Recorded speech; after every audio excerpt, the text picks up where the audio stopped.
I wanted to focus on the riddle of the Sphinx. Mm-hmm. And here's the reason, because I have an intuition, but I haven't completely worked it out yet. So maybe you can help me on this.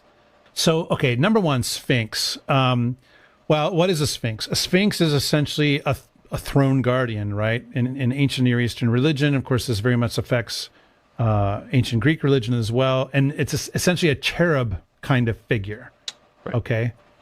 Sort of a lion kind of shape with a face and sometimes wings. In the case of this Sphinx, it's often depicted very feminine, with the chest of a woman, the face of a woman, wings. Sometimes it's depicted as very large compared to Oedipus, other times small and kind of climbing up on him. But in any event, so etymologically, the word Sphinx in Greek, it actually means a strangler. So this is the origin also related to words like asphyxiation, and even the word sphincter, it's a thing that squeezes, right?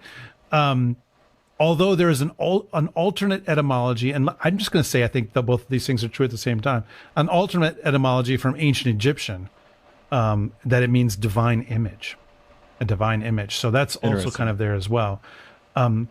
So sphinxes are a kind of liminal figure of an old or territorial religion. So the Sphinx is guarding the road, and the road cannot be used, and anyone who approaches the Sphinx and gets the riddle wrong will be killed by the Sphinx. Yeah. Right? So you can't use the road as long as the Sphinx is there. And so there's some interpretations of this suggesting that the Sphinx, who has this sort of territory, functions like the more ancient kind of paganism, where you get these territorial gods and spirits that kind of govern and control particular places. Maybe. And then ultimately what has to do is that the Sphinx has to give way kind of in favor of the Olympian gods religion. Yeah, maybe. It might be something to that. I don't know. I'm always, theories like that, I'm always a little, like that can't be everything.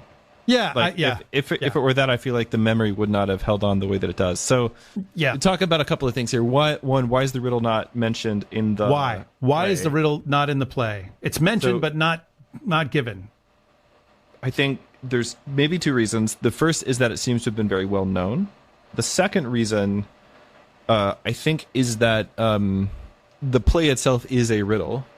Right, and it's a riddle which Oedipus himself is trying to solve, and of course the riddle of the Sphinx, very famously, is actually, do you want to read it here real quick? And the riddle was this: what is that which has one voice, and yet becomes 4-footed and 2-footed and 3-footed?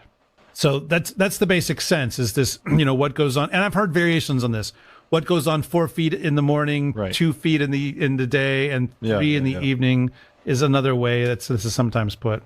I mean, so you can kind of think about Oedipus, who starts out his life with his feet hobbled, not just feet tied together, but probably something like pierced. Actually pierced through with a leather thong.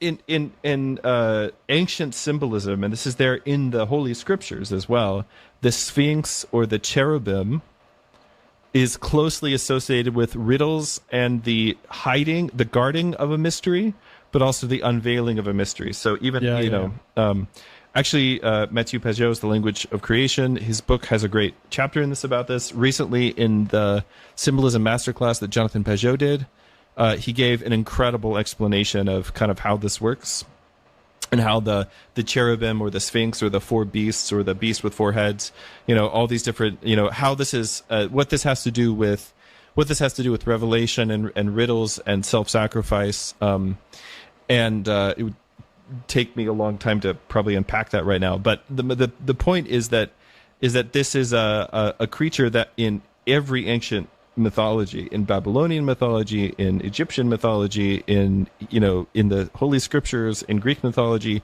there's a figure like this that is associated with the revelation of mysteries, but also the revelation of oracles. And of course, the oracle that comes to the prophet Ezekiel when he sees God, on the throne, pulled by the cherubim, or guarded by the chariot throne.